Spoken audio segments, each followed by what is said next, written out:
En RDC, l'ancien président de l'Assemblée nationale, Vital Kamerhe, a annoncé ce vendredi qu'il se désiste de la course à la présidentielle pour former un ticket avec Félix Tshisekedi. On en parle en début de ce journal. Au Nigeria, le principal parti d'opposition, le PDP, a demandé des comptes au gouvernement sur sa gestion du conflit contre Boko Haram. Le groupe djihadiste a intensifié ses attaques, tuant des dizaines de soldats le week-end dernier. Et puis en Centrafrique, au moins 4 personnes ont été tuées jeudi dans de nouveaux combats à Bangui entre l'armée et des milices aux abords du PK5. Un regain de violence qui a fait au moins 6 morts en 2 jours. Voilà pour les titres. Bonsoir à tous. En République démocratique du Congo, l'ancien président de l'Assemblée nationale, Vital Kamerhe, a annoncé ce vendredi qu'il se désiste de la course à l'élection présidentielle du 23 décembre prochain pour former un ticket avec un autre poids lourd de l'opposition, Félix Tshisekedi. C'était lors d'une conférence de presse conjointe avec le leader de l'UDPS dans un hôtel de Nairobi au Kenya. Peu après, les deux hommes ont signé devant les caméras leur accord pour former un ticket en vue de remporter la présidentielle du 23 décembre. Dans le cadre de cet accord, Vital Kamerhe deviendrait Premier ministre en cas de victoire. Restons avec l'actualité en République démocratique du Congo, où au premier jour de la campagne pour les élections prévues le 23 décembre, le président Joseph Kabila s'est affiché avec son dauphin Emmanuel Ramazani Shadary. Sa formation politique, le Front commun pour le Congo FCC, est très optimiste quant à la victoire de son candidat. Les images. Le président congolais, qui doit quitter le pouvoir après les élections du 23 décembre, s'est affiché ce jeudi avec son candidat Emmanuel Ramazani Shadary. Joseph Kabila, 47 ans, dont 18 au pouvoir, a invité son dauphin Ramazani Shadary et les cadres de sa machine de guerre électorale du Front commun pour le Congo FCC en sa résidence à Kingakati, sur les plateaux Bateke, au milieu d'un parc naturel à 60 km à l'est de Kinshasa. Une manière, selon son entourage, de réaffirmer l'unité de sa coalition autour du candidat qu'il a choisi, Emmanuel Ramazani Shadary, et dont il est le parrain dans cette campagne. Le président Kabila est disponible pour aider aussi bien notre candidat, puisqu'il est l'autorité morale de la famille politique Front commun pour le Congo, qui soutient le candidat Emmanuel Ramazani Shadary. Combatif, décomplexé, nous sommes sûrs que nous allons gagner. Dans quelle proportion, ça dépend du peuple. Mais gagner, nous sommes sûrs que nous allons gagner. Il n'y a qu'à voir nos adversaires pour comprendre que nous sommes certainement destinés à gagner. Au total, 21 candidats sont en lice pour la présidentielle, tandis que 15 355 candidats vont tenter de remporter l'un des 500 sièges à l'Assemblée nationale. Par ailleurs, les 15 membres du Conseil de sécurité des Nations Unies ont demandé instamment à tous les candidats d'éviter les provocations et les discours violents. Le Conseil de sécurité a finalement encouragé le gouvernement et la commission électorale à accepter l'aide logistique proposée par la mission des Nations Unies au Congo, MONUSCO, pour l'organisation des élections. Mais Kinshasa refuse toute aide financière et logistique. Au Nigeria, le principal parti d'opposition, le PDP, a demandé des comptes au gouvernement sur sa gestion du conflit dans le nord-est du pays contre Boko Haram. Le groupe djihadiste, qui a en effet intensifié ses attaques, a tué au moins 44 soldats au cours du week-end dernier. Reportage. Atiku Abubakar, le candidat du Parti populaire démocratique PDP à la présidentielle de février 2019, qui affrontera le président Muhammadu Buhari, a dénoncé jeudi dans un communiqué le manque de moyens mis à la disposition de l'armée dans le cadre de la lutte contre Boko Haram. L'opposant a estimé que l'augmentation des attaques terroristes et criminelles contre les soldats est un signe clair que l'armée nigériane n'a pas assez de moyens financiers et n'est pas assez équipée. De son côté, le président du Sénat et grand rival du président Buhari, Bukola Saraki, a annoncé jeudi qu'une délégation de sénateurs se rendrait rapidement dans l'état du Borno pour enquêter sur l'efficacité des forces sécuritaires. Peter Ayodele Fayose, ancien gouverneur et autre leader important du PDP, a lancé qu'il est temps d'avouer que Boko Haram n'est pas techniquement vaincu. Ces sorties des leaders de l'opposition interviennent après que Boko Haram, qui intensifie ses attaques, ait tué au moins 44 soldats au cours du week-end écoulé. Des dizaines d'autres militaires ont également été tués samedi dernier lors de l'attaque de leur base dans le village de Métélé, à la frontière avec le Niger, mais le chiffre exact n'est pas encore disponible. En Centrafrique, au moins 4 personnes ont été tuées jeudi dans de nouveaux combats à Bangui entre l'armée et des milices aux abords du PK5, quartier abritant la majorité des musulmans de la capitale centrafricaine. Selon des témoins, l'affrontement a duré environ 2 heures d'horloge. Les détails. De nouveaux combats ont encore fait des victimes au quartier PK5 de Bangui jeudi. Au moins 4 personnes ont été tuées dans ces combats ayant opposé l'armée à des milices aux abords du PK5, portant à 6 le nombre de morts en 2 jours. Les corps de 3 personnes ont été amenés à la mosquée Ali Babolo du quartier et un chauffeur de taxi a de même été tué, a indiqué une source médicale. Mercredi, 2 morts avaient été déjà enregistrés après des combats qui avaient opposé des milices du PK5 et ceux du quartier Biskine. Tout a commencé jeudi vers 15h GMT, lorsqu'un combattant d'autodéfense du PK5 a tiré sur les forces de sécurité et de défense. L'affrontement qui a suivi a duré environ 2 heures d'horloge, selon des témoins. 23 personnes ont été blessées jeudi, selon plusieurs sources médicales, dans ces combats qui se sont déroulés à la frontière entre le PK5 et le quartier Miskine. Impossible de confirmer ce vendredi si les personnes tuées et blessées étaient des civils, des militaires ou des combattants.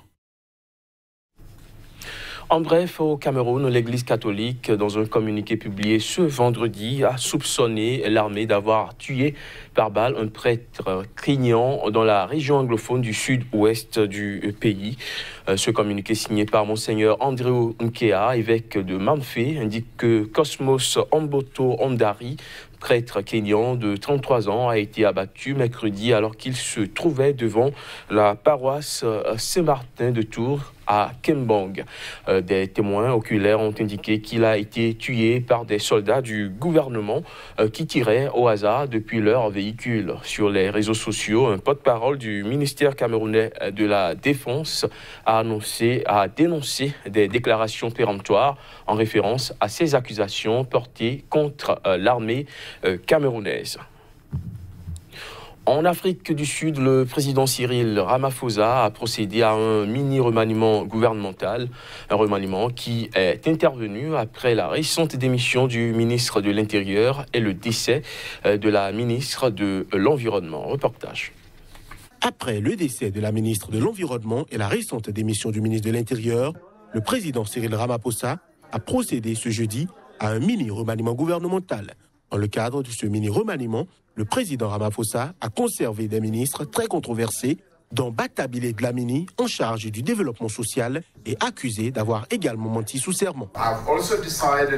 J'ai également décidé de fusionner les ministères des communications, des télécommunications et des services postaux en un seul ministère.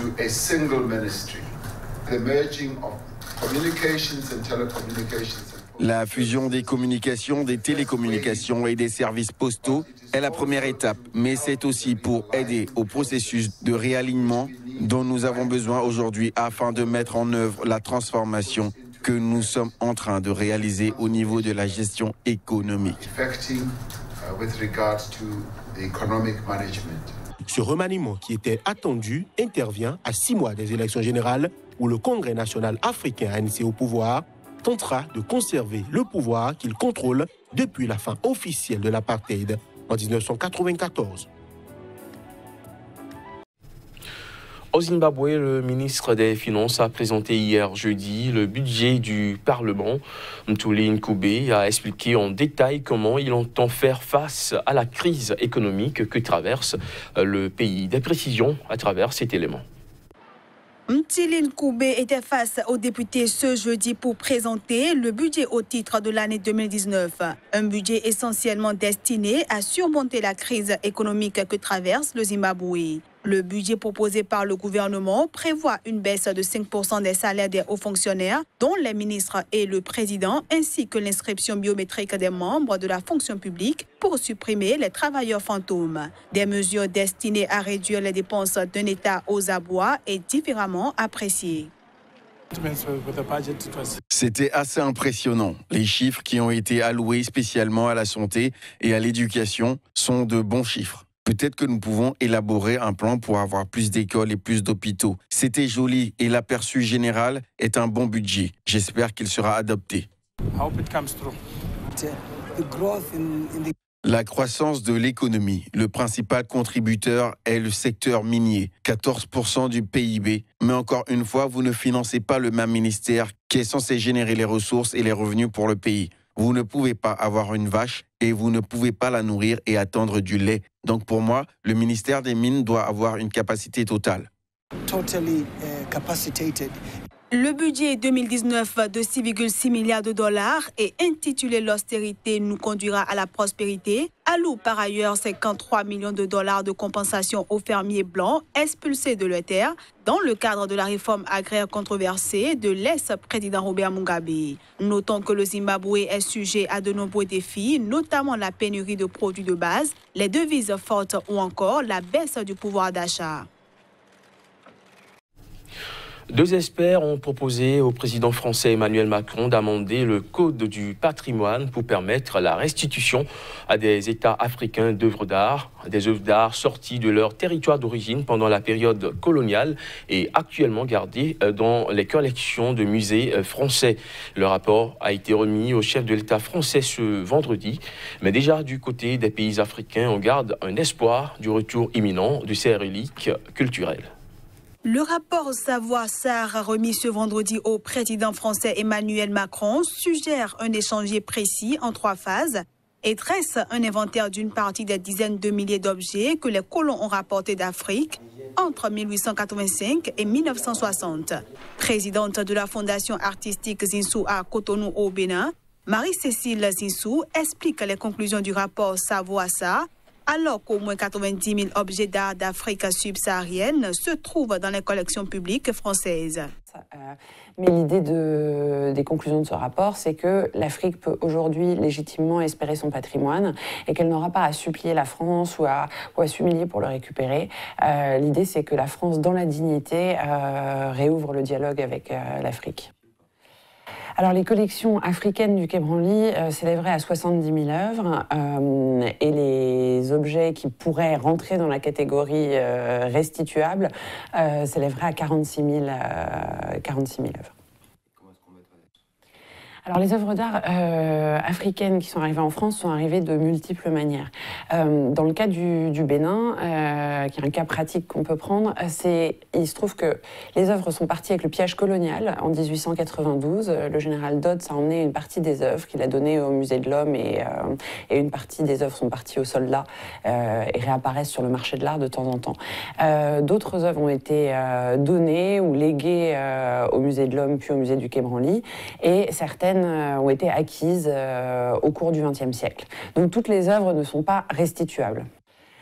Alors, le rapport préconise de faire des commissions bilatérales entre les États africains et l'État français. Donc, c'est ces commissions qui travailleraient ensemble et qui permettraient de définir quels objets restent en France et quels objets partent en Afrique.